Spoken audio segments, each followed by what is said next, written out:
Good morning students, how are you students. आज की online कक्षा में हम संधि टॉपिक पढ़ने जा रहे हैं। संधि का मतलब होता है ज्वाइनिंग करना, दो शब्दों को जोड़ना। अब दो शब्दों को जोड़ना कैसे है, उसके पीछे कुछ नियम होते हैं, कुछ नियमों को आपने पढ़ना है। तो आज की वीडियो देखने के बाद आप क्या कर पाएंगे, पहले इसको जान लीजिए कि आप नियमानुसार दो शब्दों में संधि करके लिख सकेंगे। बेटा, दो शब्दों को जोड़ने का एक तरीका है, पहले शब्द का अंतिम वर्ण और दूसरे शब्द का पहला वर्ण जब मिलता है तो क्या परिवर्तन आता है, आप ये सब नियम के अनुसार पढ़ेंगे, जानेंगे और दो शब्दों के बीच में संधि कर पाएंगे। आप शब्दों का सार्थक संधि विच्छेद लिख सकेंगे। स्टूडेंट्स, जब आप नियमों को जान जाएंगे कि दो शब्दों में किस प्रकार संधि होकर नया शब्द बनता है, तो आप उस संधि युक्त शब्द का संधि विच्छेद कैसे करना है, आप उसको भी कर सकेंगे। स्टूडेंट्स, आप देखिए, आपके सामने एक एग्जाम्पल है चराचर।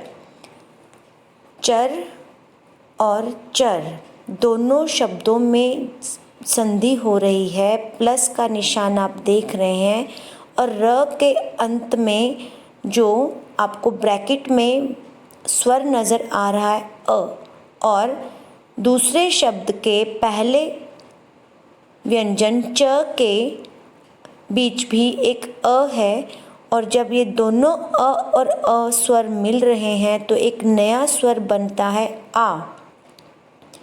तो हमारा चर जमा चर दो शब्दों के बीच में जब संधि की जाती है तो उत्तर होगा चराचर।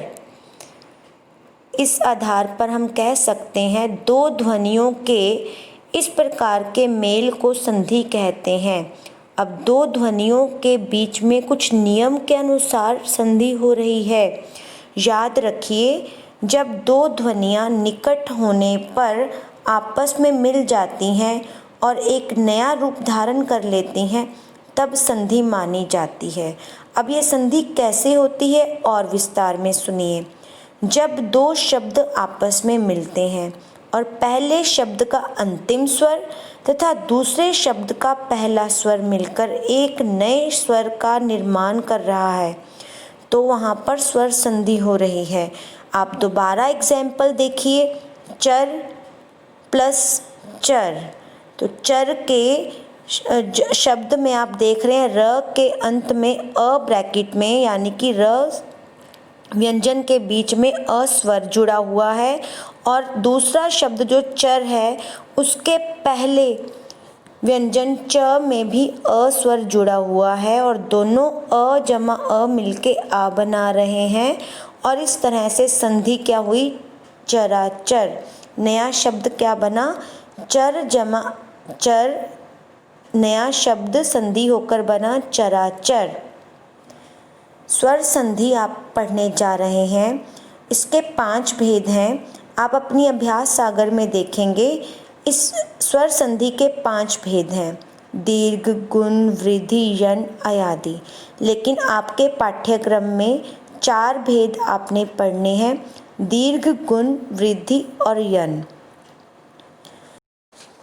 स्टूडेंट्स, आइए अब हम दीर्घ संधि के बारे में जानते हैं।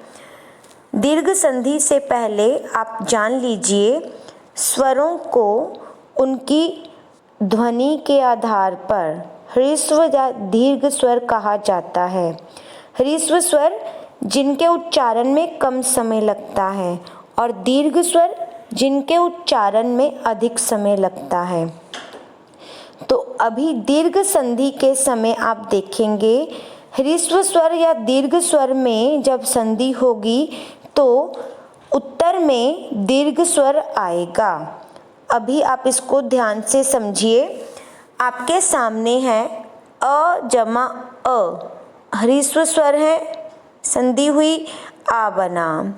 आगे इसी तरह से आपके सामने है अ और आ, ह्रस्व और दीर्घ स्वर संधि हुई, दीर्घ स्वर बना। आ और अ यानी कि दीर्घ और ह्रस्व स्वर संधि हुई, दीर्घ स्वर बना।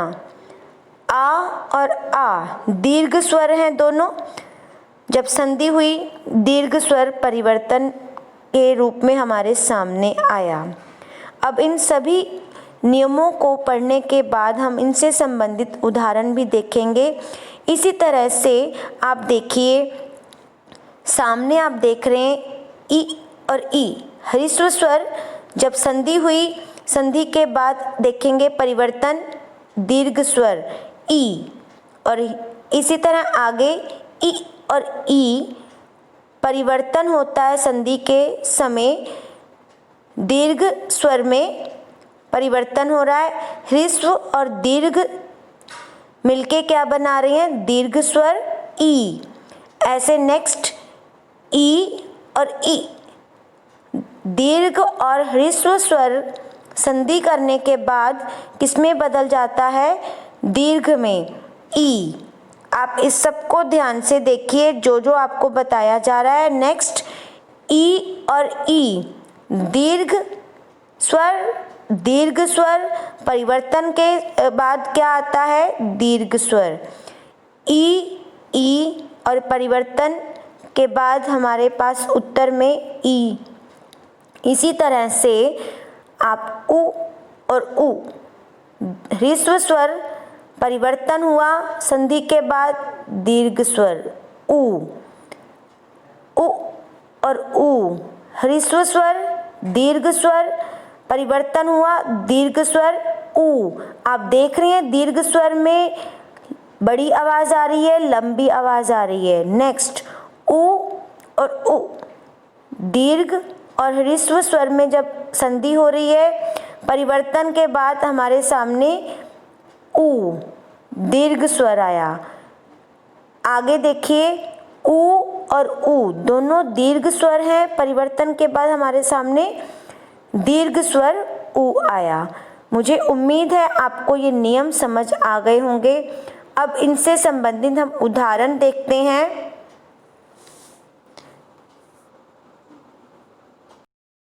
हाँ जी, अब उदाहरण देखते हैं। दया जमा आनंद। आप देख रहे हैं किस तरह से दया को भी विग्रह किया गया है आपको समझाने के लिए।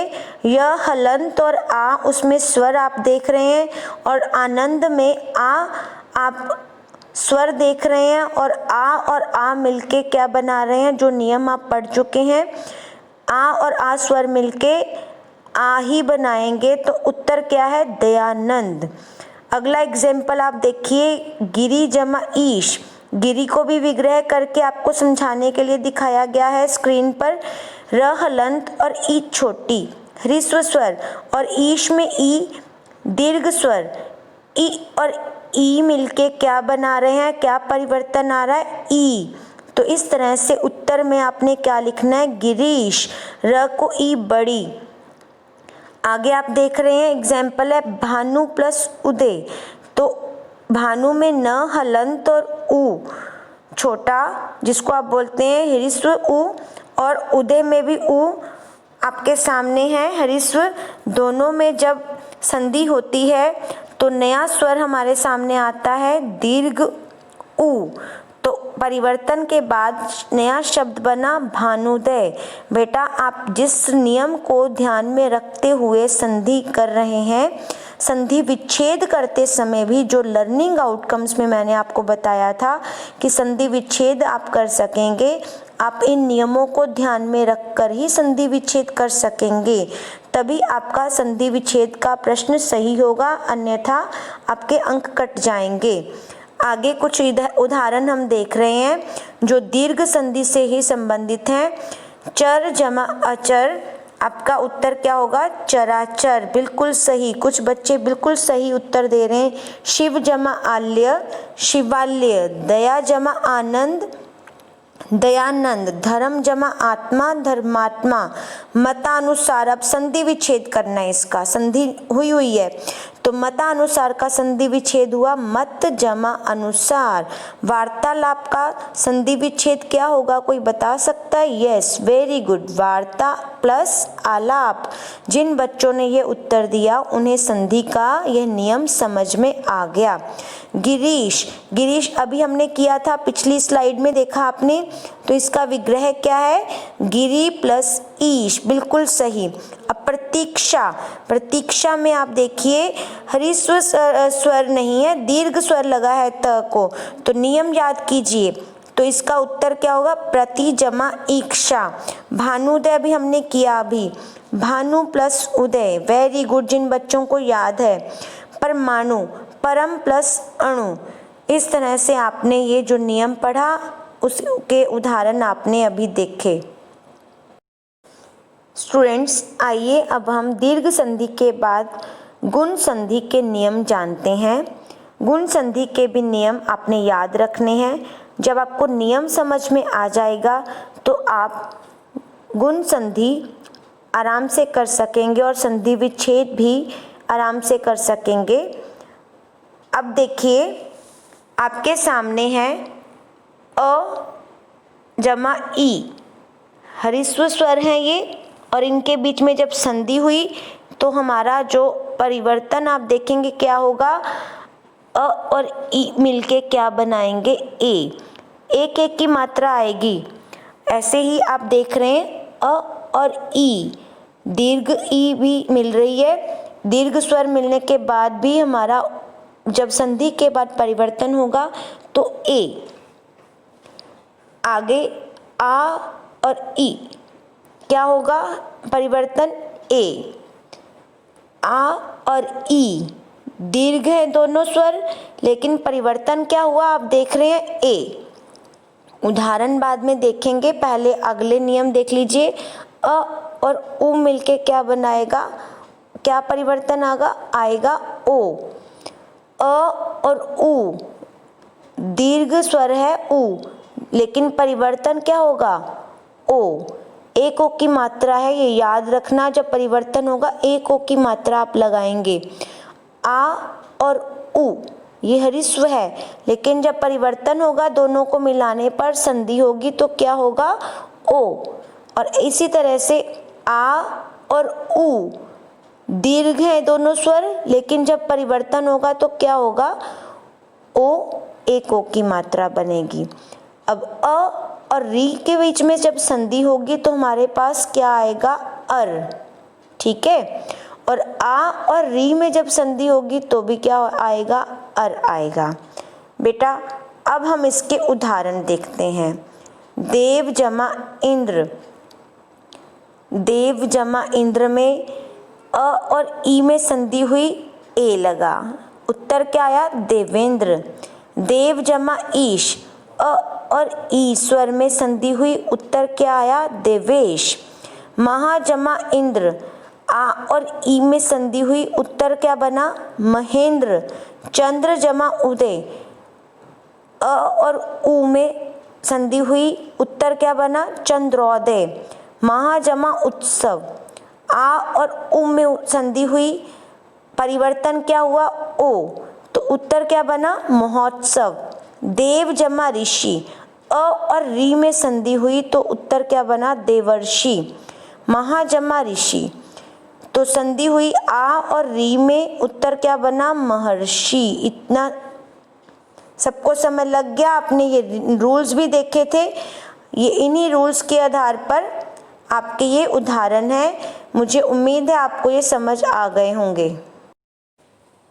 स्टूडेंट्स, आइए अब हम वृद्धि संधि के उदाहरण देखते हैं। आप स्क्रीन पर देख रहे हैं कि अ और ए मिलके क्या बनाते हैं? ए। अ और ए मिलके क्या बनाएंगे? कौन सा नया स्वर बनेगा? ए। आ और ए मिलके भी क्या बनाएंगे? ए। और आ और ए मिलके भी ए बनाएंगे। आगे आप देखिए नेक्स्ट, अ और ओ की संधि होगी तो हमारा जब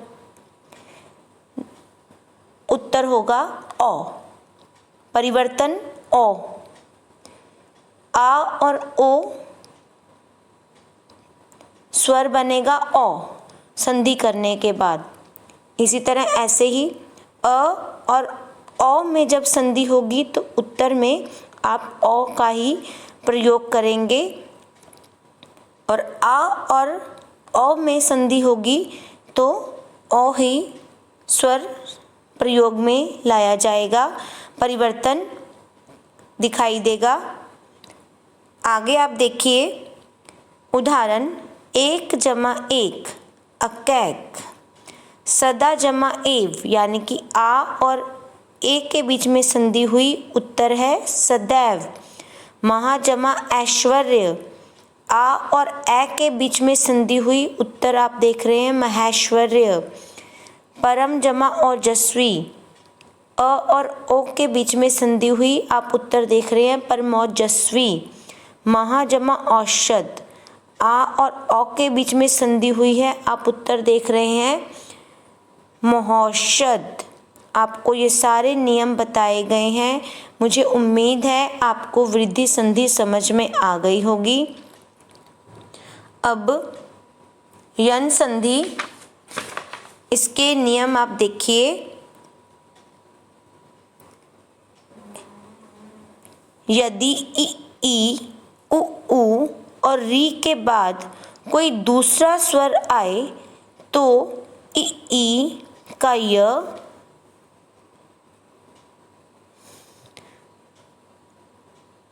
उ का व, उ का व और री का र हो जाता है। इसे यन संधि कहते हैं। अब आप उदाहरण से इसे समझेंगे। पहले नियम को और विस्तार में समझ लीजिए। ई की संधि जब अ से हुई तो यह हलंत आप देख रहे हैं। उ की संधि जब अ से हुई तो आप वह हलंत देख रहे हैं। री की संधि जब आ से हुई तो आप परिवर्तन के रूप में क्या देख रहे हैं, क्या आएगा, र हलंत। अब उदाहरण देखिए। यदि जमा अपि, ई और अ के बीच में संधि हुई, परिवर्तन हुआ यद्यपि, नया शब्द बना। इति जमा आदि, ई और आ स्वर मिले और उत्तर में आप देख रहे हैं इत्यादि। प्रति जमा एक, ई और ए मिला तो उत्तर आप देख रहे हैं य को ए, प्रत्येक। त हलंत आप देख रहे हैं। अनु जमा एष्णा, उ और ए की संधि हुई तो आप देख रहे हैं व को ए, परिवर्तन, तो उत्तर है अन्वेषणा। पितृ प्लस आगमन, आप देख रहे हैं री और आ की संधि हुई, उत्तर आप देख रहे हैं क्या बना, पित्रागमन। मुझे उम्मीद है आपको दीर्घ गुण वृद्धि यन संधि समझ में आ गई होगी। संधि के नियमों को पढ़ने के बाद मुझे उम्मीद है कि आप 2 शब्दों में संधि कर सकेंगे और शब्दों का सार्थक संधि विच्छेद लिख सकेंगे।